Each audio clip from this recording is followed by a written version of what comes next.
Welcome into the Red Fox Report. Tommy Armstrong here with my partner Dan Aulbach. Dan, the spring seasons head towards the end. What do we got in store? Marist men's lacrosse. They're hosting the number 5 ranked Manhattan Jaspers. It's a must-win game in the quarterfinal to take on a strong number 2 Siena in the semifinals.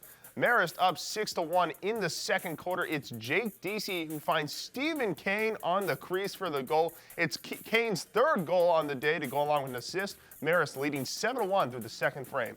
Keeping it tight, 10-3 through 3 quarters. Peter Murray with some trickery at the top of the key and rips one 25 yards out to secure the 11-3 lead.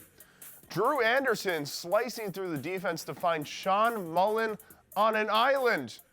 Continued their hot play in the fourth quarter where they'd score 5 goals. Just a minute later, Murray breaks free once again. Murray scoring 2 goals in the fourth quarter, totaling 5 on the day. Marist handedly took down Manhattan to take on Siena in the semi-finals. Let's jump into the water. Marist Water Polo looks for their 13th program MAC championship. They're up against Villanova. 3-2 lead for Marist in the second period. Paige Nagel swings one over to Kendall DeBeer, who scores her alone.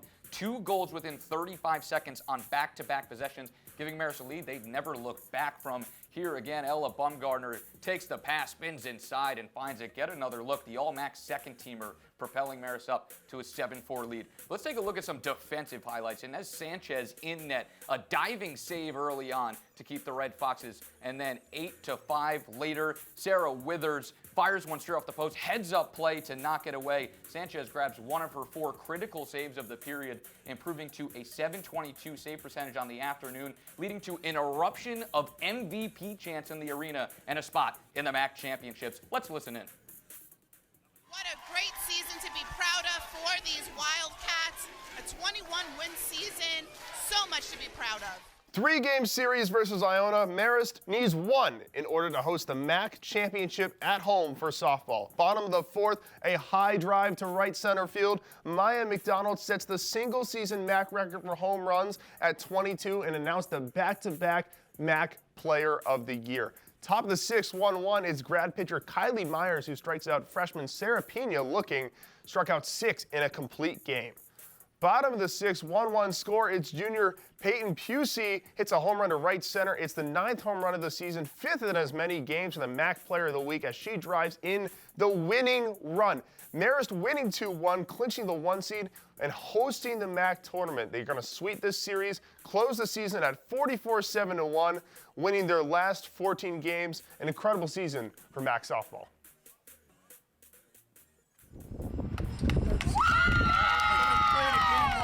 I just think that they're very driven, very focused on the task at hand. And, you know, I think everybody knows that we really didn't play well last year in the tournament. You know, we made some errors. We didn't hit when we needed to. You know, we left the bases loaded twice in the first 3 innings in the first game. You know, I just feel like this team just has a different focus, a different mindset. I'm hoping that just carries into Thursday. We saw some softball. Let's swing it over to baseball. Looking to avenge a loss against Albany. 4th inning, 1 out. Marist already up 5-0. A steal and a runner comes through. A.J. Bratz gets home, but Marist not done in the 4th inning yet. It's an 8-0 lead. Nathan Lincoln with 2 runners on. Pokes one the opposite way. That'll be an RBI single. The Red Foxes out way in front after a monster 4th, 9-0. But they're doing it on the other side as well. Bottom of the 6th, Jake Burt pitching. Gets Ryan Fermi swinging for the strikeout. The Red Foxes dealing on both sides. They had a no-hitter bid going into the bottom of the 7th, but ultimately Albany able to poke a single through, gets rid of the no-hitter, but Marist wins the game 14-2. Yep, that'll do it for us. Alongside Tommy Armstrong, I'm Dan Aulbach. We'll see you next time on the Red Fox Report.